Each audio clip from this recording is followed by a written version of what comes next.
Algunos de ustedes me hicieron preguntas, como siempre, para eso sirve el tomar café, donde uno puede conversar con la mayoría desde otro lugar. Me hicieron dos preguntas que quiero retomar y contestárselas a todos. Las dos preguntas están asociadas. Por un lado, si van a tener acceso al PowerPoint que yo presenté, donde están las distintas curvas o los distintos modelos. Y segundo, de qué manera tener acceso a lo que conversamos. Y la buena noticia es que, por un lado, se está filmando, con lo cual, además de hacer una edición pequeñita para colgar en la página web del Centro de Innovación Social, vamos a tener la posibilidad de acceder a la filmación. Pero por otro lado, también gracias a Pfizer, vamos a sistematizar lo que se habló en una relatoría, que también se va a colgar en la web y que a todos los que se inscribieron le va a llegar el link donde van a tener todas las curvas y los modelos, más la explicación un poco más extensa, que yo ya la tengo redactada. Parte de eso fue en lo que yo me inspiré para hacer esta brevísima explicación, pero vamos a poder detallar un poco más las etapas. Es verdaderamente muy rico este tema, y entonces vamos a tener los dos elementos. Para aquellos que no pudieron venir, la posibilidad de tener acceso al seminario en sí, a la hora y pico que se filme, como la síntesis más fuerte de lo que pasó, pero también vamos a tener la relatoría. Así que creo que con eso están cubiertas las dos preguntas. Ahora la voy a presentar a Karina Gessi, que no sé por dónde anda, de Convivir, que si ustedes recuerdan, lo que ella se va a focalizar es en el desafío de consolidarse. Con Karina y con Mercedes Aranguren, que es la presidenta de la Fundación, también estuvimos trabajando en qué foco darle. Con cada una de las organizaciones nos reunimos, conversamos, intercambiamos ideas sobre de toda la experiencia de la organización, cuál iba a ser el foco para contar en este tema. Y acá lo mismo, ¿no es cierto? La pregunta básica era cuáles fueron los desafíos, cuáles fueron las dificultades, cuáles fueron los problemas y qué piensan que tienen por delante, ¿no? Así que, Karina, muchas gracias por este coraje de venir a contar cómo nos va en estos desafíos, y nada, muchas gracias a Mercedes también. Hay que competir con los finalmente vinieron. No sabía, por ahí me fallaban, pero no. Bueno, yo la verdad que vamos a ver si puede pasando con esto un poco. Bueno, primero, muchas gracias a todos. Mi nombre es Karina Gessi, pertenezco a la Fundación Convivir. No pertenezco desde el inicio, desde el 85, pero bueno, quiero contarles un poco cómo nació la Fundación y cuáles son los desafíos que hemos tenido que atravesar. La verdad que para hablar de cambio de paradigma, el primero del que quiero hablar es el cambio de paradigma, de ahí a acá. Digamos, es como bastante, y coraje sí, para acá. Los desafíos de la Fundación ya no me importan en este momento. Para adentrarnos directamente en el tema, el inicio de la Fundación es en 1985, ya tenemos 27 años, Fundación Convivir. Y la Fundación nace como una fundación para dedicarse a la prevención de adicciones y promoción de la salud en el ámbito educativo y comunitario. Nace de un sueño de la gente que la fundó en ese momento, y también de una preocupación que tenía que ver con que la Argentina en ese momento ya era un país de tránsito, ¿no? Estamos hablando de que ya había cierta preocupación por el consumo de drogas. Yo, un poco lo que tengo para contarles de acá es que esta fundación nace muy ligada al gobierno de ese momento. Entonces la fundación está muchos años recibiendo solo dinero del Estado y algún dinero de cooperación internacional, y haciendo algunos proyectos de prevención. Y esto es lo que empieza a ser el germen de la crisis que vamos a ver ahora, ¿no? Porque la fundación, así, yo miro hoy todo lo que hacemos hoy, y miro la misión que teníamos y digo, bueno, si nos hubiésemos quedado con esta misión, la fundación no hubiese llegado a hoy. La verdad que eso es fundamental para destacar. Bueno, cambio de paradigma institucional. Ustedes fíjense, del 85 nos vamos a 2002. Fueron muchos años donde realmente la crisis se hizo patente a tal punto de no poder pagar el teléfono. Y yo esta mañana, cuando hablaba con Mercedes, que todo el tiempo intercambiando ideas se me ocurren cosas nuevas, lo que decía era, realmente a veces si no tenemos una crisis muy profunda, seguimos aferrados a las certezas que teníamos, y esto nos pasa tanto en lo personal como organización, me parece. Entonces, la verdad es que aun cuando no se podía pagar el teléfono, había gente en la organización que quería seguir dependiendo solo del Estado, tapando baches, pero la organización estaba así destinada indefectiblemente a morir, ¿no? Se inicia un repensar de la fundación en este 2002 y se producen cambios, como dice ahí, en la comisión directiva. ¿Por qué? Porque hubo gente que se fue de la institución. Directamente dijo, no estamos de acuerdo, no estamos de acuerdo con un nuevo cambio de paradigma. En este cambio de paradigma se produce un cambio de logo también, que después yo quiero explicar un poquito de cuál fue el cambio, que me parece que el logo simboliza un poco la autonomía que empieza a tener la fundación y la autonomía que empieza a transmitir a quienes atendemos. Y se produce acá un quiebre que es la venta de la sede institucional, con este quiebre que yo les contaba entre los directivos. Algunos querían vender, otros no. Pero no se podía pagar el teléfono de la sede, con lo cual mantener una sede sin poder pagar el teléfono no tenía ningún sentido, ¿no? Entonces, se logra, bueno, en una reunión, se logra poner de acuerdo, se vende la sede institucional para generar por lo menos un colchón de dinero que permitiera seguir con este proceso e iniciar la apertura de un centro de tratamiento ambulatorio. O sea, desde el 85 hasta el 2002, solamente Convivir hacía prevención de adicciones. Cuando nos empezamos a dar cuenta que la prevención, primero que la prevención en adicciones genera asistencia. Yo puedo ir a prevenir y cuando voy a prevenir me entero de que hay otros casos, de que hay otros emergentes. Pero también lo que pasa es que si yo estoy solamente previniendo, en un punto estoy alejado de la realidad. Porque la asistencia lo que nos da es un timing, por lo menos a nosotros, de qué es lo que realmente está pasando, de cuál es el tipo de consumo, de cuál es la conducta. Nos acerca mucho más a lo individual del sujeto y no a la prevención. Yo voy a una escuela, doy un taller de 4 horas y es un taller de prevención.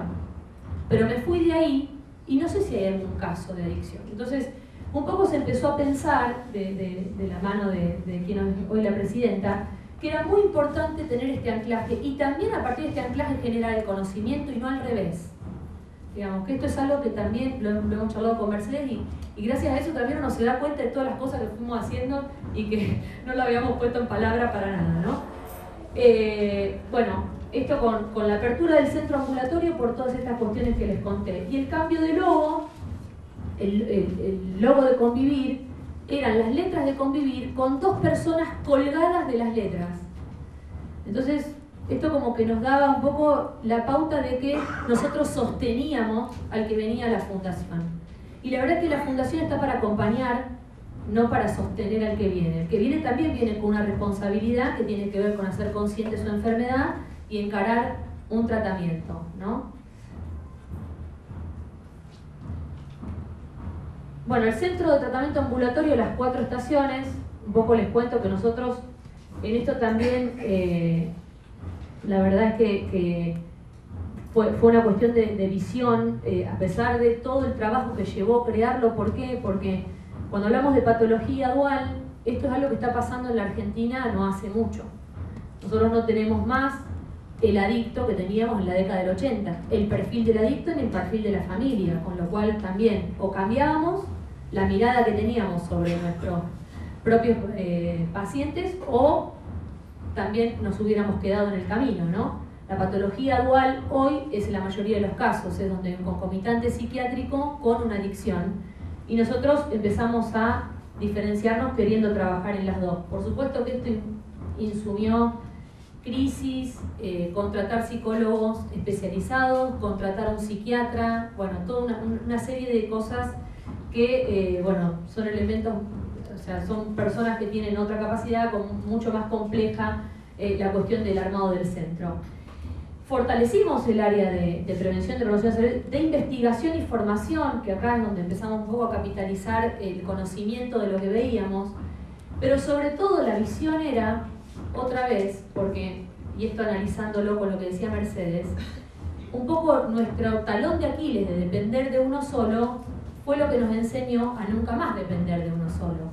Entonces dijimos, si nosotros podemos tener un centro que tenga la suficiente excelencia como para poder atender a todas las obras sociales, las prepagas y también al Estado, porque también ese es nuestro compromiso, entonces vamos a tener un abanico de alianzas y de posibilidades que nos van a permitir de alguna manera sustentarnos en el tiempo, ¿no? Así que del centro de tratamiento, la visión es siempre que el centro de tratamiento mantenga todos los gastos de la fundación. Vamos, esta fue la visión y la verdad que hoy podemos decir que se está concretando.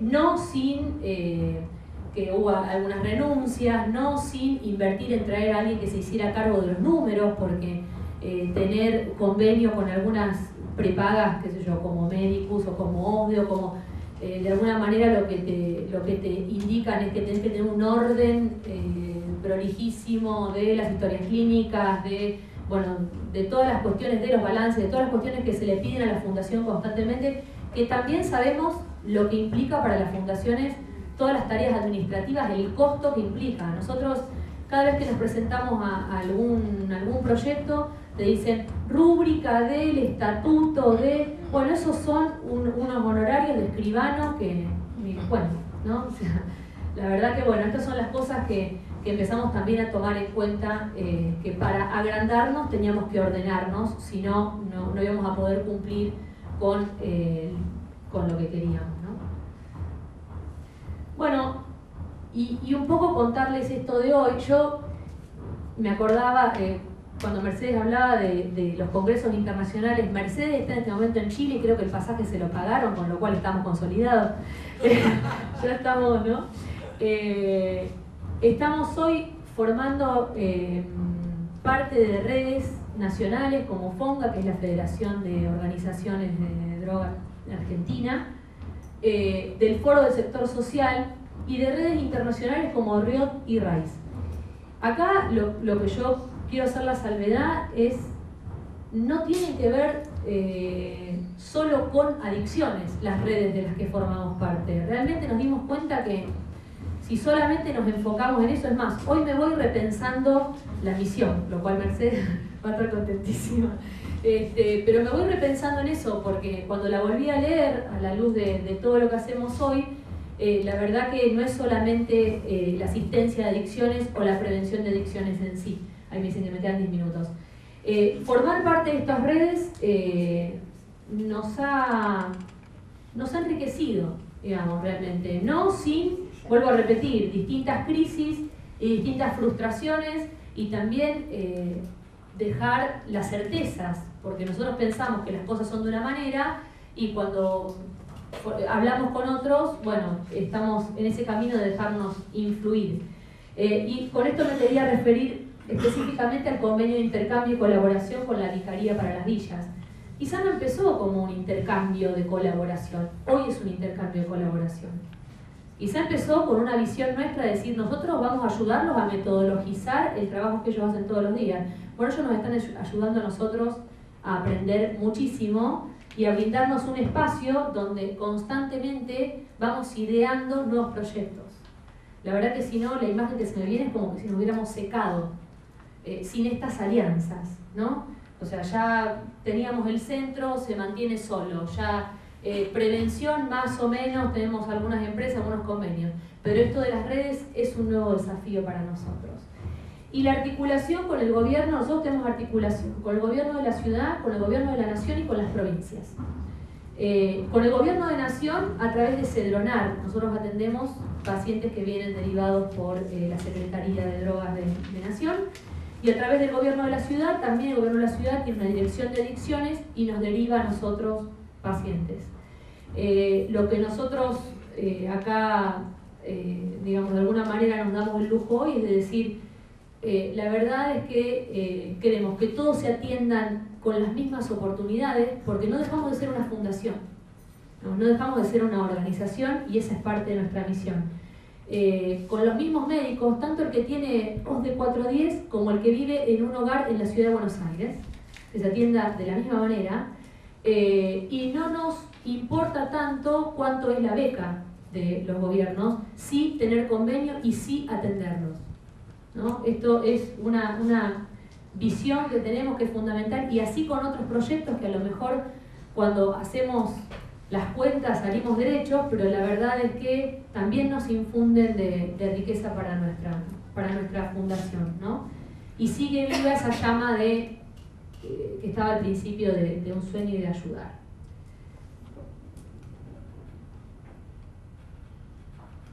Bueno, con las redes también surge el planeamiento estratégico. Esto es algo que también se empezó a pensar en cuanto a crecer, y que al principio el crecimiento tenía que ver con la visión de una persona y decir, bueno, vamos a lograr esto. Hoy la verdad que la visión está un poco más complejizada, tiene otras aristas, y estamos repensando la misión, la visión, las acciones, la renovación de autoridades, pero sobre todo, y lo hablábamos con Mercedes, y yo me acordaba de esto, yo no soy la dueña de la fundación, y la presidenta tampoco. La fundación hoy tiene vida propia, y la verdad es que la idea es que esté yo, esté Mercedes, o esté quien esté, sigamos pensando en quién va a estar cuando nosotros no estemos, digamos, porque la fundación va a seguir. Y esto es lo que queremos dejar, digamos, y lo que yo quiero hacer acá hincapié en Mercedes, porque es una líder muy fuerte dentro de la fundación, y sobre todo la persona que en tal caso demuestra con su generosidad que ella realmente está pensando ya a quién va a dejar en el cargo. Para ella es un tema central de su agenda, pensar en manos de quién va a quedar la Fundación Convivir, y cómo se va a hacer, y esto, bueno, nos ayuda mucho este planeamiento que vamos haciendo, ¿no? Bueno. Karina, dos Sí. preguntas. La primera, ¿cómo después de vender la sede, Sí. en dónde están en este momento? Y, Sí. y la segunda hace a cómo trabajan ustedes con los voluntarios. ¿Qué tipo de voluntariado tienen en la organización? Bueno, la primera, la verdad que lo de la sede es para mirarlo a lo largo del tiempo, en un eje de tiempo. Nosotros, como contaba, vendemos la sede. Vendemos la sede, queda ese dinero como remanente o como para ayudar a la fundación a seguir. Nos prestan, sí, Karina, y esa sede que tuvieron al principio, yo conocí una prestada en la calle Callao. ahí iba. Nos prestan una sede en la calle Callao. ¿Quién La primera la dio? La primera se vende. Pero compraron. Pero ¿por qué pertenecía a Convivir? No, la habían donado a Convivir, Ah. se vende. O sea, bueno, tuvo que haber un acuerdo de la comisión directiva. Por eso yo digo que fue tan, como que se quebró tanto en ese momento la fundación, ¿no? Porque algunos estaban de acuerdo con vender y otros no. Cuando se vende nos prestan este lugar en calle Callao, que vos conociste, y ya nos piden el lugar, nos teníamos que ir de la calle Callao, la fundación tenía que ir. Tampoco la sede daba para el crecimiento que nosotros teníamos planificado a lo largo de los años para el tema de atención. Hoy tenemos más de 40 pacientes en la fundación mes a mes, con todos los talleres que eso implica, con lo cual nos quedaba muy chica. A través de Mercedes conoce al director de la clínica Las Heras, que es una clínica de atención de salud mental. Que la verdad que hasta ese momento la clínica nunca funcionó ni con acuerdos con gobierno, era una clínica privada. Pero se pusieron a charlar y esta clínica, aquí, tiene algo muy parecido a nosotros. Atienden casos de adicciones de patologías duales. Solo que son patologías psiquiátricas que nosotros no atendemos. Con lo cual ahí vieron un punto de decir, bueno, yo atiendo algo que vos no, y vos atendés algo que yo no. Y empezaron a derivarse pacientes, primero, y empezaron a hablar sobre la posibilidad de una sede de los dos. Ese proceso duró un año. En el último año que nosotros ya nos teníamos que ir, o sea, Mercedes le plantea al director de la clínica, nosotros nos tenemos que ir, tenemos este tiempo para quedarnos acá y después nos tenemos que ir. Y él quería poner un centro ambulatorio, pero solo no se animaba. Lo cual ahí coincidimos. La verdad que contado así es como que parece mágico, pero fue un proceso de mucha negociación, de poner, bueno, todo lo, digamos, lo tácito, lo más explícito posible, como para que no se produjeran resquebrajamientos. Hubo idas y vueltas también pero finalmente se concretó, se logró alquilar un edificio que está en la calle Gallo, casi Córdoba, Gallo 950. Nosotros tenemos 2 pisos y Las Heras tiene otros 2 pisos. La negociación sigue, es un proceso que sigue porque si bien estamos alquilando, pagamos el contrato, pagamos un montón de cosas juntos, la habilitación, hay cuestiones de todos los días que hacen que de vez en cuando tengan que sentar y decir, bueno, no, mira, esto ya así no funciona. O tenemos, por ejemplo, la sala de reuniones que es compartida, la cocina que es compartida. Entonces, esto nos obliga, pero es una alianza estratégica que nosotros no podríamos habernos tampoco ampliado sin la Clínica Las Heras y viceversa. La Clínica Las Heras tampoco sin convivir, ¿no? Esto con respecto a las sedes. ¿Y la otra pregunta? Voluntariado. Bueno, por el tipo de paciente que tenemos, no tenemos voluntariado. La verdad es que, porque no voluntariado entendido como comúnmente, digamos. Porque, bueno, son pacientes delicados y sobre todo hay una cuestión de confianza donde si el voluntario aparece y desaparece y ese paciente ya logró un lazo, después se hace más complejo el remedio que la enfermedad. Entonces, no tenemos voluntariado. Ahora, eso sí, algunos de los que trabajamos y hacemos algunas tareas, las aportamos a la fundación. Entonces, en ese sentido sí hacemos voluntariado. Por ejemplo, todos los psicólogos que hacen las historias clínicas, mientras hacen las historias clínicas, no cobran su hora de consulta. Solamente cobran la hora de consulta una vez que están con el paciente. Pero la historia clínica la desarrollan y desarrollan su tarea administrativa sin cobrarle a la fundación ni un peso. Nada más. Entonces, también ahí aprendimos que, bueno, eso que lo venimos haciendo desde hace mucho es una forma también de voluntariado y también de generar en las personas que estamos en Convivir la conciencia de que por más grandes que nos sigamos ampliando, seguimos siendo una fundación y seguimos siendo una ONG, que esto es lo que Mercedes quiere transmitir siempre desde lo social y desde nuestro compromiso, que es uno de nuestros valores, ¿no? Bien, yo le decía a Karina y a Mercedes Aranguren, porque queda un poco confuso lo de Mercedes Aranguren es la presidenta de Convivir, que es interesante porque hay muchas entidades que inician, como empezó Convivir, con el voluntariado, entre comillas, clásico, de la persona que, por lo que fuere, dispone de una serie de tiempo, de horas en la semana para trabajar en alguna patología o en alguna organización, y en este tipo de instancias, lo mismo pasa con SIDA, puede decirlo Rita, y con otras patologías. La verdad es que no es fácil manejarse con voluntariado y a veces no es saludable. Entonces, esta instancia que encontró Convivir, para mí es importante. Hay otras alternativas que muchas de las organizaciones de ustedes han encontrado, pero esta instancia de que los propios profesionales dedican horas de voluntariado a lo que sería la institución, resulta como una estrategia de cuidado hacia el paciente, de cuidado hacia el profesional y de cuidado hacia la organización. Entonces me parecía importante que lo comentaras, Karina. Quiero agregar una cosita más antes de irme, que lo veía recién ahí, me acordé, y tiene que ver con que el planeamiento estratégico también nos ha llevado a plantearnos qué cosas queremos hacer y qué cosas no. La verdad es que esto es en un momento agarrábamos lo que venga, con lo cual también eso tenía un costo para la organización muchas veces, y un costo alto, porque no lo mensurábamos. Hoy nos damos el lujo de decir, esto queremos, esto no, esto está de acuerdo al planeamiento que tenemos o a la visión que tenemos o a lo que queremos hacer de acá en más, Y esto no en este momento, por ahí en otro tiempo de la organización sí, digamos. Así que, bueno, esto quería decirlo porque también forma parte de incluir a muchas personas que nos están ayudando a pensar dónde nos metemos. Gracias. Bueno.